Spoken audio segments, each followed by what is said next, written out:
L'important n'est pas de se démarquer, mais de faire la différence. Hello mes chers chats fourbes. Aujourd'hui, je vais vous expliquer comment faire la différence et vraiment, radicalement, vous démarquer de vos concurrents. Pourquoi il est fondamental de vous démarquer? Eh bien tout simplement parce que si vous faites comme vos concurrents, vous allez être obligé de tirer vos prix vers le bas. Vous serez donc obligé d'avoir beaucoup plus de prospects à récupérer et avoir plus de trafic, avoir plus de visibilité, c'est ce qu'il y a de plus dur à faire. Et enfin, vous allez devoir être beaucoup plus agressif pour pouvoir séduire les personnes qui verront votre offre parce que votre offre ne sera pas suffisamment différenciée de celle de vos concurrents.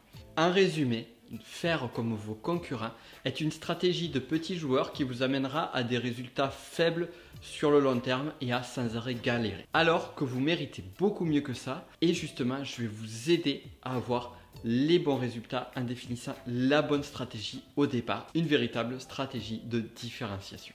Si vous vous souvenez de la précédente vidéo, nous étions restés avec cette question clé qui déjà vous donne une bonne piste de démarrage. Qu'est-ce qui fait que j'achèterai chez vous et non chez un de vos concurrents? Là, on a déjà un excellent point de départ qui vous permet de faire un focus sur les points positifs dans votre stratégie marketing aujourd'hui et les points à améliorer. Avant d'aller plus loin, un concept clé qu'il est important pour vous de saisir. Faites bien la différence entre vous différencier de vos concurrents et être original. Certes, être original est un levier marketing, mais ce n'est pas ce qu'on recherche. Et à moins de vous appeler Desigual, je vous interdis de chercher une différenciation en mettant des fleurs et des spirographes partout et en mettant en place toutes les couleurs de l'arc-en-ciel pour chercher à vous différencier et à être original.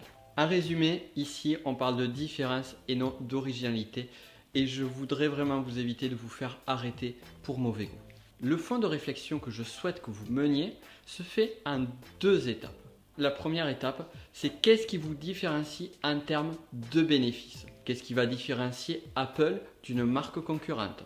Des éléments de différenciation, par exemple, ça peut être le fait que Apple véhicule une image de luxe, également que ce sont des produits qui vont être simples d'utilisation. Ces éléments de différenciation vont donc faire que certaines personnes, dont c'est le cas pour moi, vont être prêts à acheter des produits Apple qui vont coûter parfois 2 fois plus cher que ceux des concurrents.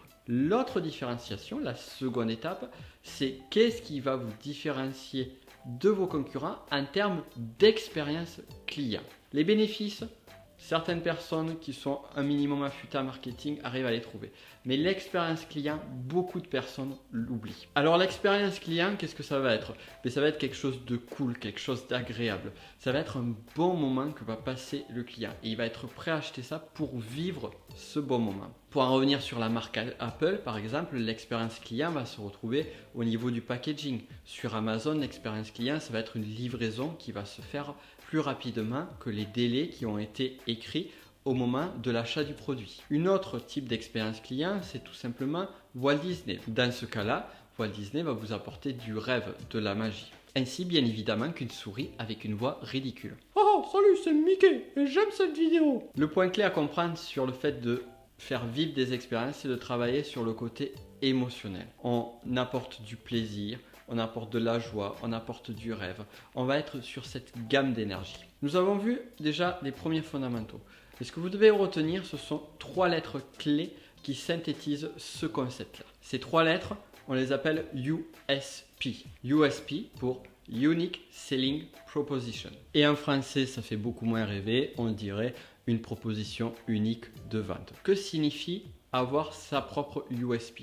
C'est tout simplement proposer au client quelque chose qui est radicalement différent de vos concurrents. Et ces USP, nous allons les créer dans 3 niveaux bien spécifiques. La première USP, c'est votre business USP. Qu'est-ce qui va différencier votre société, votre business, de celui d'un concurrent? Qu'est-ce qui différencie Porsche de la marque Dacia? Ensuite, la seconde USP va se faire au niveau des produits. Qu'est-ce qui différencie un abonnement à une salle de sport d'un régime Slim Fast? Sachant que dans les deux cas, on souhaite apporter le même bénéfice à une cliente donnée. Donc réfléchissez bien là-dessus et ce pour chacun de vos produits. Et enfin, la dernière USP qui est rarement abordée et pourtant fondamentale, c'est votre USP personnel. Qu'est-ce qui vous différencie à vous de vos concurrents? Et cette USP est capitale à identifier si, comme c'est le cas pour moi, votre business et votre personne, votre individu sont intimement reliés. Pour vous donner un exemple de différenciation personnelle, qu'est-ce qui va différencier l'humoriste Canteloup de Michel Leb? Faites donc ce travail d'identifier votre offre unique sur ces 3 domaines. C'est un travail stratégique ici, car c'est celui qui va vous permettre d'avoir une véritable plus-value par rapport à vos concurrents et de pouvoir faciliter l'acte d'achat parce que vous serez tellement différent de vos concurrents que forcément vous apporterez une solution unique et une solution qui va vraiment faire rêver vos prospects. Voilà pourquoi j'ai créé une formation flash qui vous apprend en détail à créer votre propre USP. Dans cette formation flash, justement, je vous explique les 3 grands types de USP. Je vous explique également les grands pièges à éviter, car on a vite fait de se planter lorsque on définit sa USP si on le fait mal. Et enfin, je vous explique les 5 plus 1 étapes essentielles pour la créer. Petite astuce, cette formation flash n'étant pas accessible en continu, ce que je vous invite à faire, c'est à cliquer ici pour suivre mes conseils par mail si ce n'est pas encore le cas. Ainsi, je pourrai vous avertir du moment où je réouvrirai les portes de cette formation. Pour résumer les points fondamentaux concernant cette différenciation, voici ce qu'il faut retenir. Vous devez travailler sur 2 points essentiels. Tout d'abord, une différenciation en termes de bénéfices et ensuite une différenciation en termes d'expérience. Ensuite, souvenez-vous bien que votre USP doit se faire à 3 niveaux. Au niveau de votre marque, de votre business, au niveau de vos produits ou services et enfin au niveau de votre personne.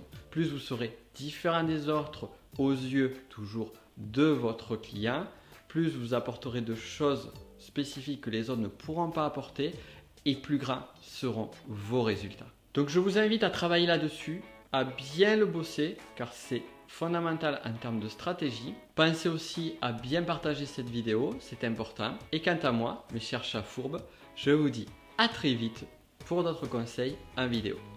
Ciao! Et en même temps, je suppose que comme moi, vous n'avez pas envie d'apparaître comme le leader price de votre marché. Donc plutôt que se positionner en leader price, autant se positionner en Rolls-Royce. Pour finir, j'ai une petite énigme marketing à vous proposer. D'après vous, pourquoi est-ce que Nespresso utilise l'image de George Clooney au travers de toutes ses publicités?